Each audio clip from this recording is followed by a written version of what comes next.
Good morning. Back in front of the laptop. What a joy.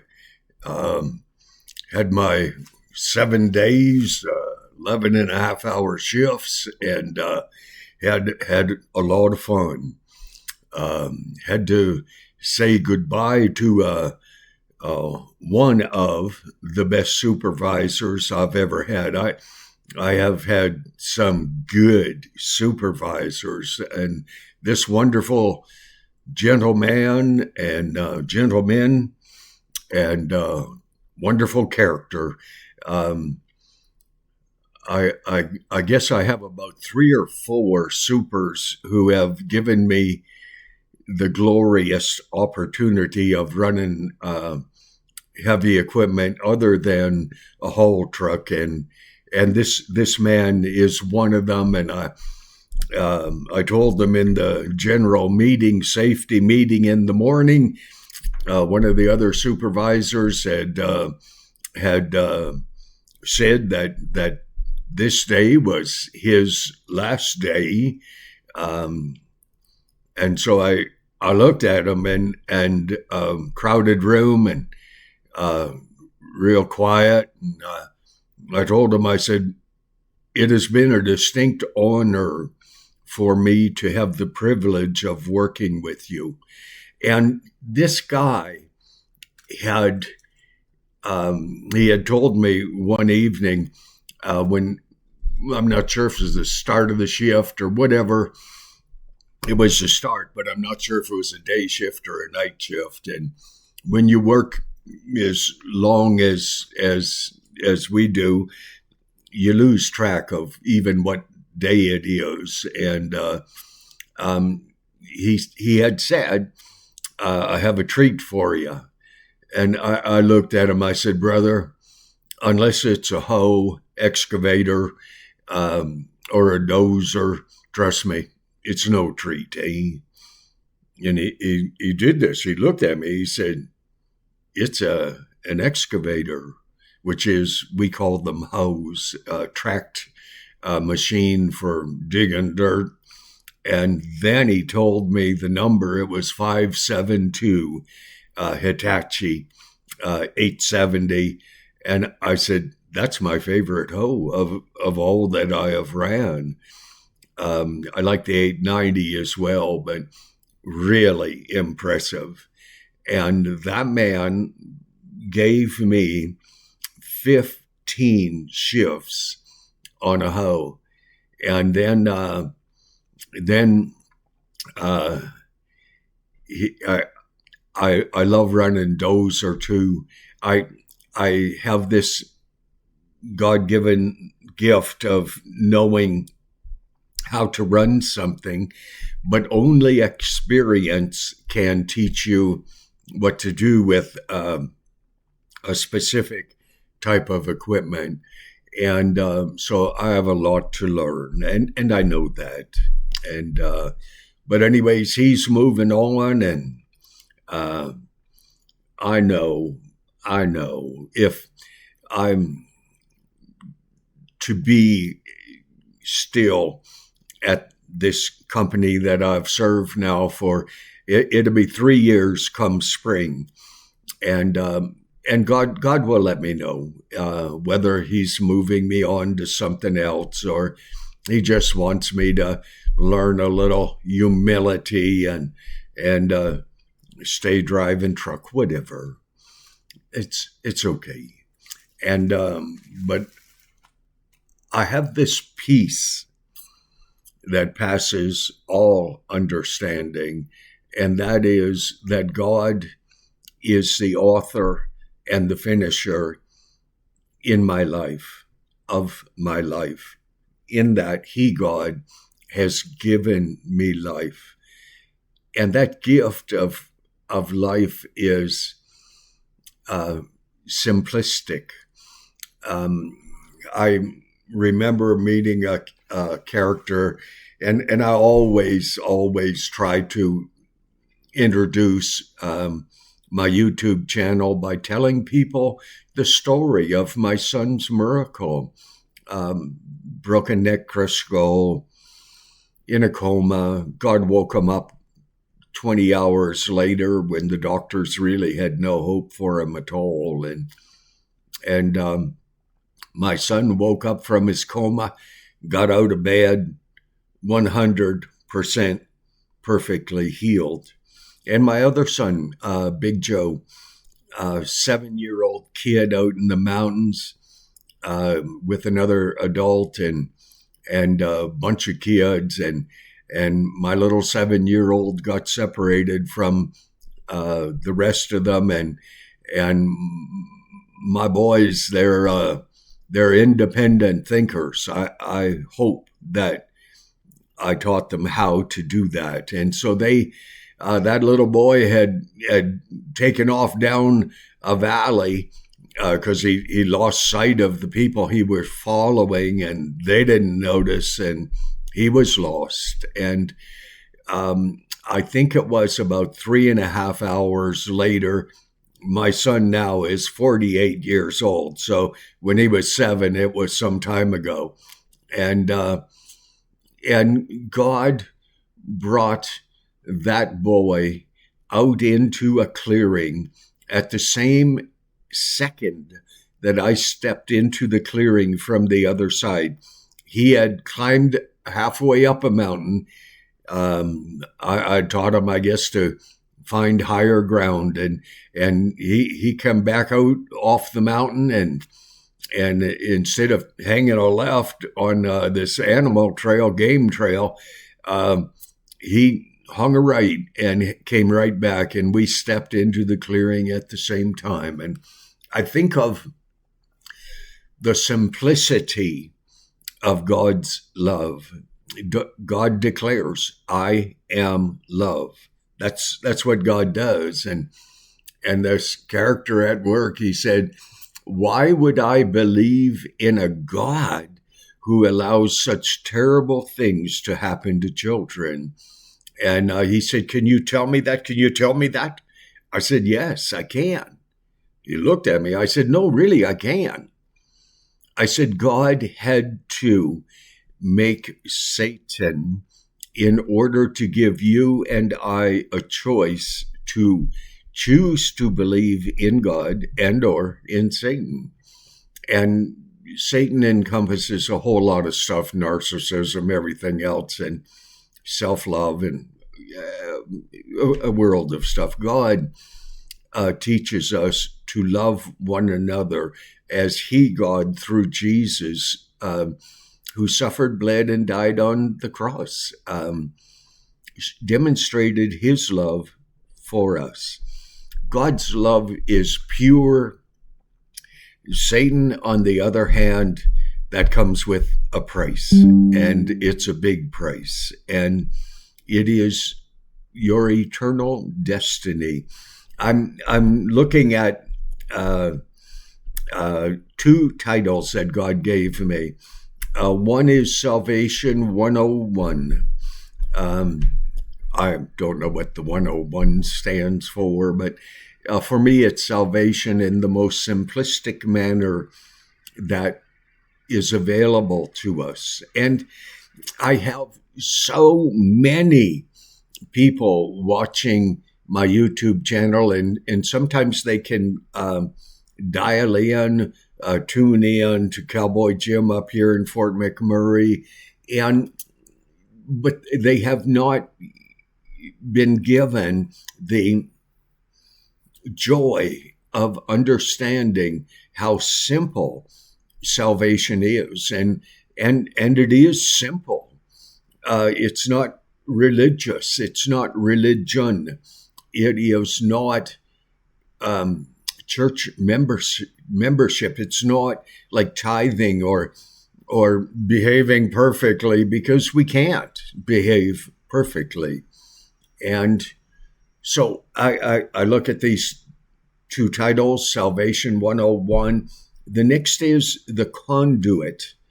And The Conduit is from a friend whom he befriended me, and and every time we see each other in the smoke pit, kids, don't start smoking. It's way too hard to quit. And but he would always walk over to me, and we have this special way of linking our thumbs together and putting some pressure on that handshake, and our hearts have bonded. And he said something the other night to me, and my hearing aids, I'm getting them replaced, thank God.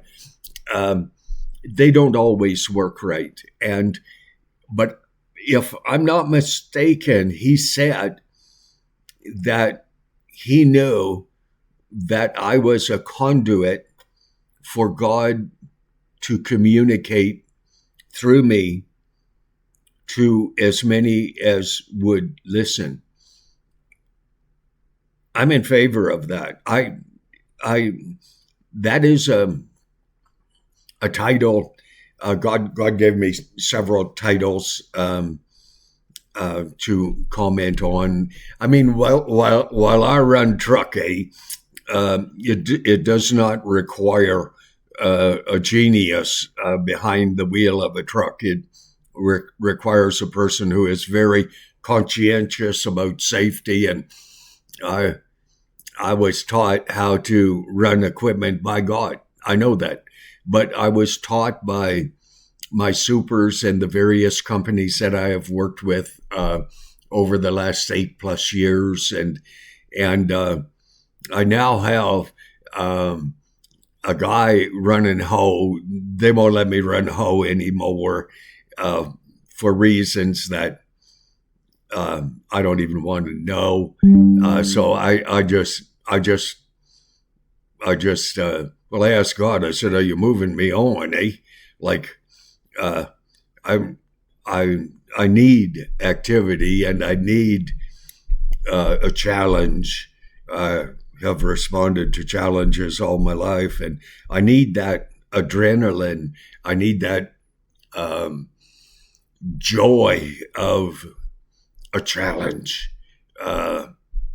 and running equipment for me is that excavator, hoe, grader, front. I run everything except an electric shovel in the mine, and I just don't have a world of experience. But I I I listened to one fellow. He had 12,000 hours on dozer. And I said, could you teach me? This was at a job down south. And I said, could you teach me, mentor me? And I said, I'll hire you. Okay. Like when I went to heavy equipment school, head guy said, Jim, we never met anyone ever who was your age. Shoot, I was only like 64 or 5 at the time, I guess 65, maybe something. But he said, we have never seen anyone who is teachable and your age. That's a sad statement to make, that the encroachment of years could curtail your ability, your desire to learn. For me, it just inspires me to learn quicker, more dutifully, and safely. A lot of people in the mines, there are several mines north of us, but where I've worked, a lot of people are not dedicated to safety, and they're not.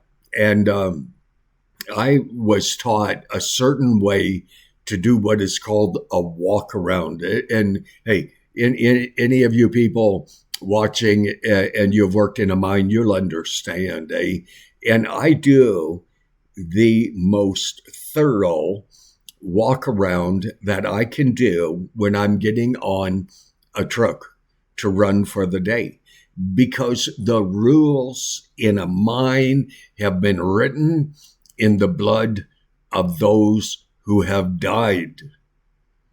And those rules are not there just to entertain you. Those rules are there to save your life. And so I I do the most thorough walk around of anyone on our crew. No one else except one brother, uh, Irish. He has an Italian name. Dear Lord, the man can cook too. But he and I, we know what safety is and why it was written. I look at my Bible, and we're going to get right over there real soon. Because the reason the Bible was written was for your eternal destiny. It was for your good. It was to give you a way, a hope, a chance, a purpose, a joy, a love, an acceptance of you, not you in some changed state, but you the way you are. God does not say, look, you clean your act up and I will accept you. No, it's not the way God says. God says, come as you are. So I'm going to flip back to the safety part again. And it's so funny for me. It's so funny. I start a video, and I God does not often give me the title. God does not often give me the content. He just says sit, and I am obedient as much as I can be. And he says, you sit, you talk, I will use what you say. And that's shocking. That's the conduit part where I've showed you so many times where I look away like that and I pose a question in the form of an imparted thought to God, and God responds before I can bring my eyes back to the screen. The answer to that question, imparted thought that I send to God, God in turn sends back the answer. It is, I believe, the way it will be in heaven, that we will be able to communicate with each other without even speaking. Just looking, posing a question, and the other person that we're posing it to looks back, and you have the answer. I telepathy or so. I don't know what it's called, but it's the way that God has taught me to communicate with them. And I do. So let's go back to the safety. And as I said, the safety rules have been written in the blood of those who have died. And most young drivers and older drivers who become complacent, they don't understand the magnitude of seriousness that we should follow the rules. I am not one to be told how and what to do every time I go to do it. I don't do that. I learn to behave based upon what I've been told in the past. And so I take to heart safety, respect, honor. I honor God by my word of mouth. Oh, I'm Irish. Oh, gee, I screw up all the time. And God corrects me, imparted thought. By the way, that's also how Satan does his communication with you too. He can't read your mind, but he imparts a thought and you say, why would I ever have thought of that? Well, you didn't. It was part of the spiritual warfare that is going on all around us every day in our lives. When ever I'm confronted with well, let me just tell you a short story. Some time ago, indeterminate time, um, I God cautions me, and I listen. And God says, "Don't be too specific." And in actual fact, it's probably safer for me not to say anything about what I was going to speak, because God is holding his hand up saying, slow down. And my exuberance is something that has gotten me in trouble before. And because I get her done. I don't go to work to slough off. I go to work to honor God, to honor the company, and to do the right thing. And I know what the right thing is, because I've been running truck 8+ years now, and prior to that, I have had the privilege of running equipment, but premised on the ranch or growing up around horses and equipment. And I take great joy in it. So again, I look Salvation 101 or the conduit. I'm doing the Salvation 101 here. So I'm going to put this in just so if anyone has dialed in, tuned in to these YouTube videos that God and I do, you say, that's crazy. No, it's not. If God is who he says he is, and I believe that he is, then communication with him is natural.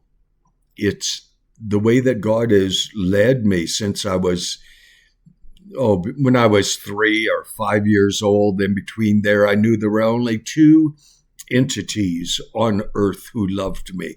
My mom, she taught me how to be a man, rugged and no coward. She was always upset about, she said, cowardice when you're a man is not right. It's just about unforgivable, and it is. Doesn't mean you're not cautious, but it means, well, what my dad said, one thing about you, you don't ever let wisdom and common sense interfere with what you want to do. And I don't. I don't. But in Salvation 101, I have to tell you, that's for me the basics. And you may have turned in, you never heard how to be at peace with God, or why you would want to be at peace with God, or is there a God? I mean, that's a fair question. When I was 16, I spent 3 days trying to figure out a question that I did not know the answer to, didn't have a clue. And I drove my 57 Ford down to the beach at Wasaga Beach. And I sat in my old 2-door Ford, nice car. And I said, God, I don't want to believe in you if you're not real. But if you are real, I want to believe in you. The Wasaga Beach is 9 miles long. So I got out of the car and I said, God, I'm just going to jog down to the end of the beach. It's 9 miles. And here's a question that I don't know the answer to. I said, if you have not given me the answer to this question, that I don't know the answer to it, I was sincere. I was 16. I said, God, I have to know that you care, that you love me, that you're real, that you're live. I did. And I said, here's the question. I'm just going to jog down to into the beach, and I made half a mile down the beach. I was in pretty good shape. I've been in pretty good shape most of my life, and probably real good shape now. Um, but the answer to that question settled into my mind, heart, soul, spirit, so much so I stopped and I pondered the answer to the question. And I thought, that's the right answer. And so I said to God, I said, Father, I need to know why you created me. Was it some cruel ant farm type stupid joke? Or do you have a purpose in your creation? And I believe that he does. He did. And that was to fellowship with you. He made Satan not as smart as he himself, but he made Satan so that you would have a choice between good and evil. If God hadn't done that, you would condemn God for forcing you to love him without you having a choice to do so or not. But God, in his purity, his wisdom, his love, he made Satan so that you would have a choice between good and evil. I'm taking you back to the cross. 3 crosses. They're all 3 empty. The man on the left facing Jesus, if I were standing facing the crosses, and if Jesus and these 2 men were still on the cross, the one on the left, my hero. I'll tell you why in a minute. The man on the right of Jesus, typical of mankind, and he mocked God. God has one message for you. You go ahead. If you choose to mock him, go ahead. It's your choice. He gave you that choice. And that man typified. I have very limited education, but I had a misspent youth reading the Webster's Dictionary and Shakespeare and my King James Bible. And so I choose to speak as Shakespeare. He was a wordsmith, eh? Whoa. I'm not, but I'm working on it. I'm not speaking down to you from some lofty position place. I'm speaking, if anything, I'm speaking up to you. And I say, the man on the right-hand side of the cross mocked Jesus. He said, if you are the Son of God, call 10,000 angels down to rescue us. Jesus just looked at him. And the man on the left, he corrected the typical hate-filled man on the right side of the cross. And he said, know ye not that we share the same condemnation as Jesus, and he did nothing wrong. Jesus was perfect. He was God man and human man. And Jesus was born, lived and died on the cross, was crucified, buried for the better part of 3 days for the simple justification reason that God wanted you to be able to choose. That's what this Salvation 101 is all about.